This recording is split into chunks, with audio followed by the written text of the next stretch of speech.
Hey everybody, it's Deborah. It's great to be with you, Bipolar Line. And yeah, I'm back again. So cool. Today this is a requested video from one of my patrons. I won't say your name, but here we go.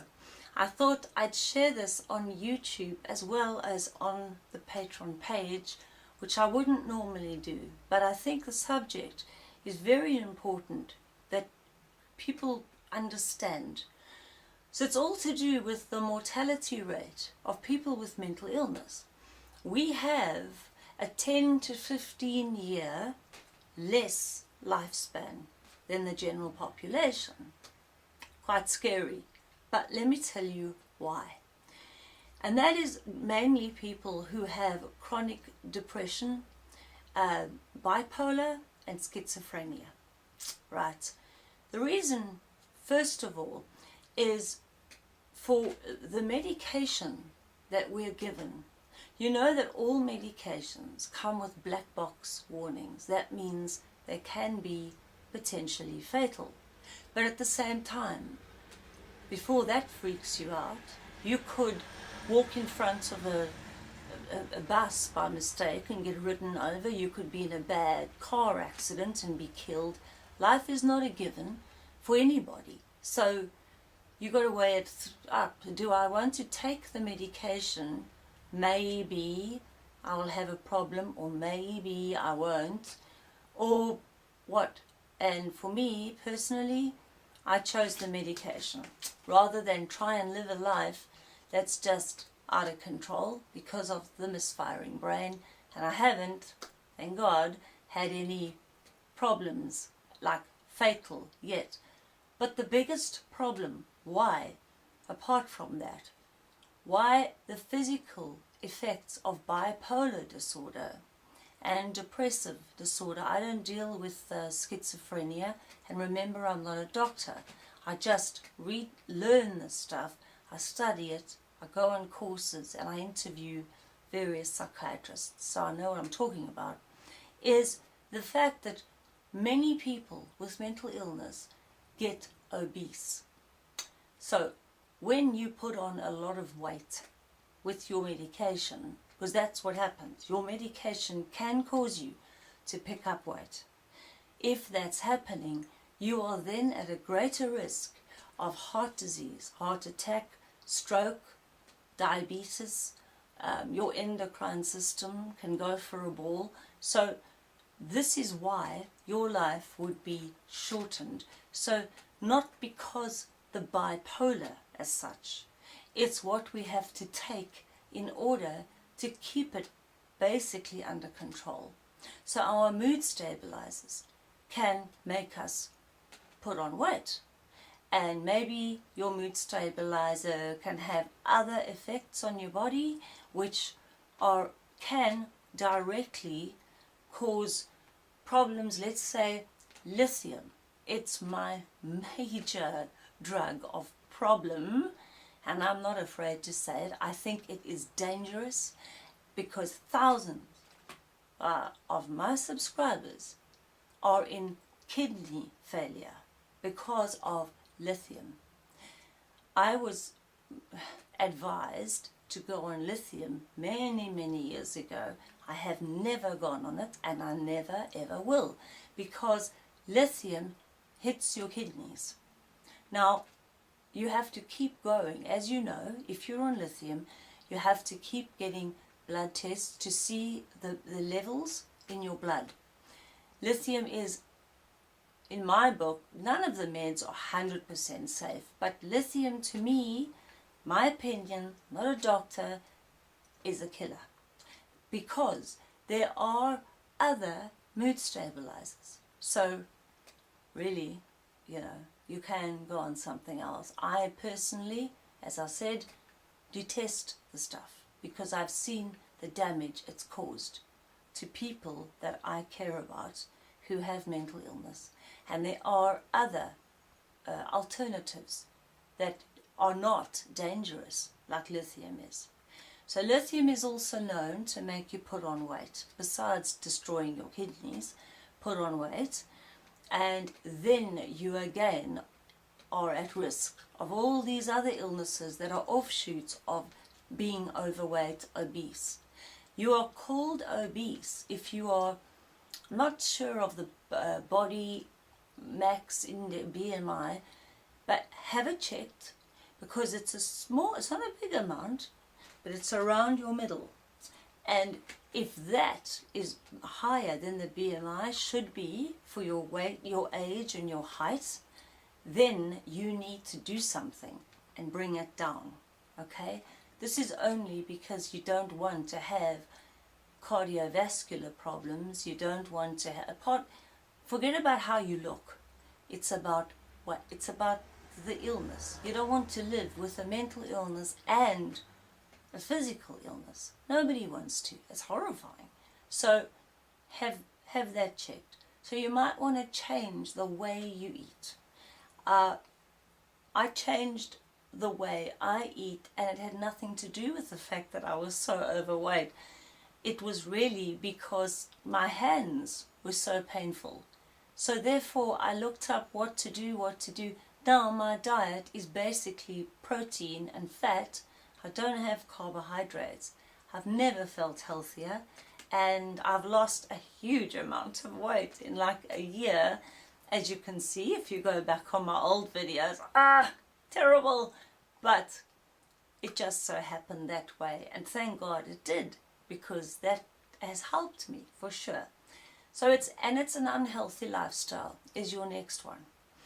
If you, and I don't want to sound like some preacher here, but if you are on medication for your mental illness, which I hope you are, and you are drinking and taking street drugs as well, drinking a lot. I'm not talking about a glass of wine or a beer here and there. So what? That's cool.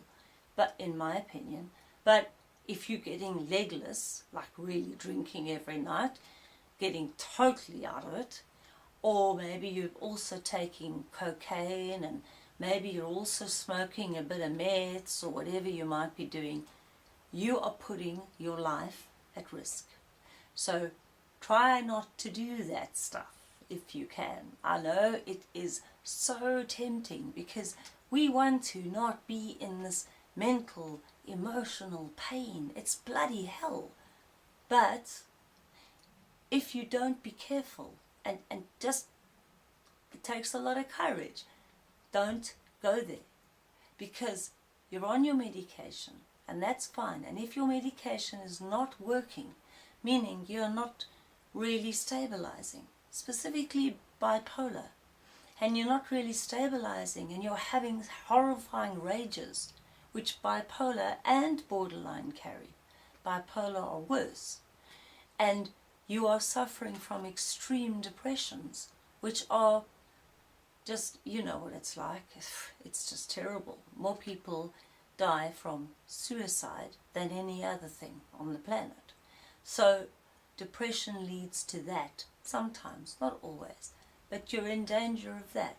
So try and change your lifestyle, and if your meds are not working, please go back, change them.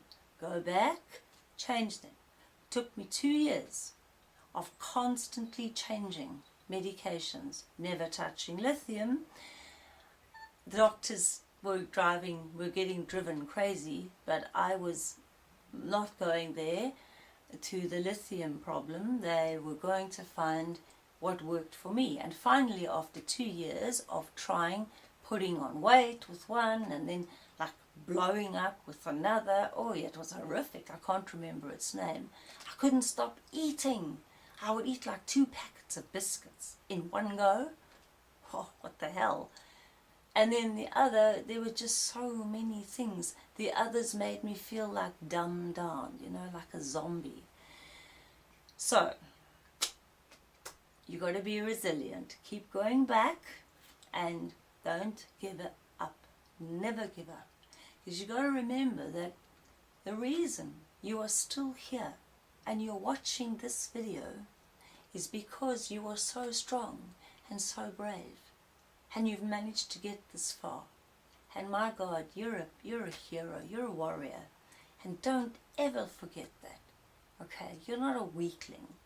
You're stronger than anything. They call soldiers who go and kill people heroes. No, to me, I don't think that's heroic, my opinion. But when you're living with chronic mental illness, which is almost destroying your life, and you're still going, that is a hero. That is courage. Okay. So basically, the drugs the most common drugs are psychotropic. Now, your antipsychotics are dangerous. So again, as I've told you, look at what you've been given. If it covers, if you're suffering with psychosis on and off, have a look. Does your antidepressant or your mood stabilizer cover psychosis? Because some of them do. But then the doctors will put you on a mood stabilizer plus an antipsychotic, which you don't need. That's what I found.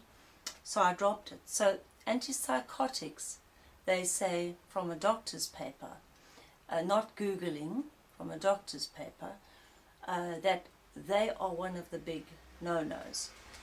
And that's for your, so then your mood stabilizers, and I just wrote something down here. The two they state that are no-nos, if you can come off them, is clozapine and olanzapine. So this is a doctor's paper. I'm telling you what I've read. So they are touted as having the highest weight gain and obesity risks. So perhaps you want to look at that.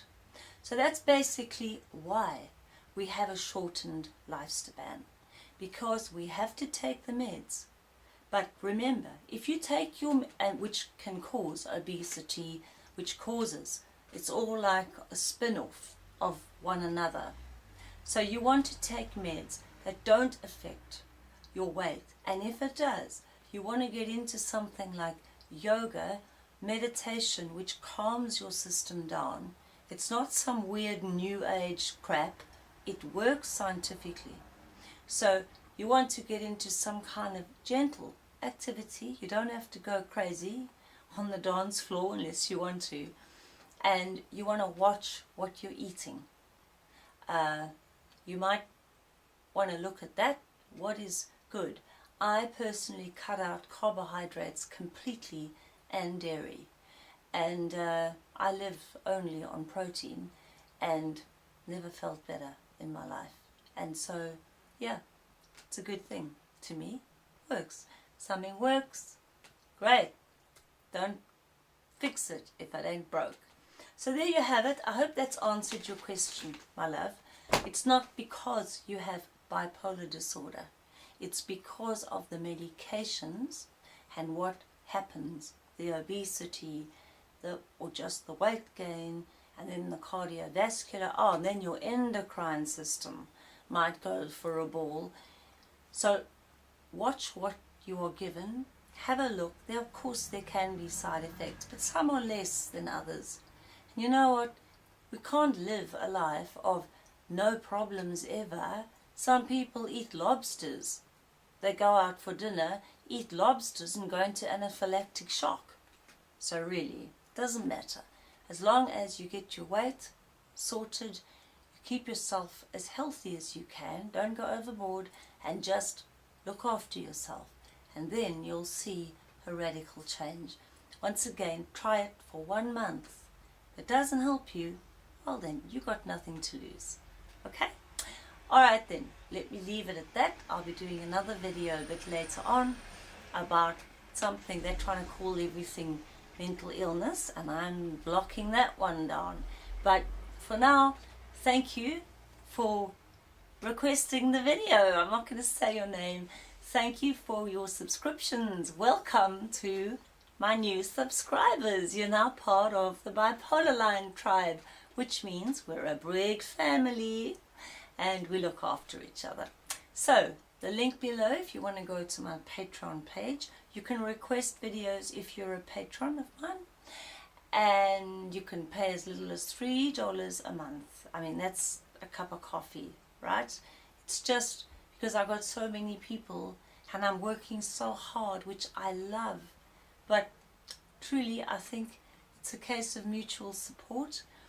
I also will, you can Skype me, you can email me, we can chat about what's going on. You got far more access. And I'm a hell of a lot cheaper than a therapist, although I'm not a therapist. But I've lived with this all my life and I have studied it for years.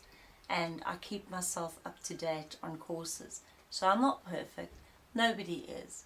But I'll never tell you a load of garbage. Okay? Alright then. Don't forget the Etsy shop if you want something. For my patrons, you get a 25% discount on the stuff. Let me know what you'd like. Other than that, any questions? Shoot, I'm here to listen to you. Alright then, I love you guys lots. Cheers.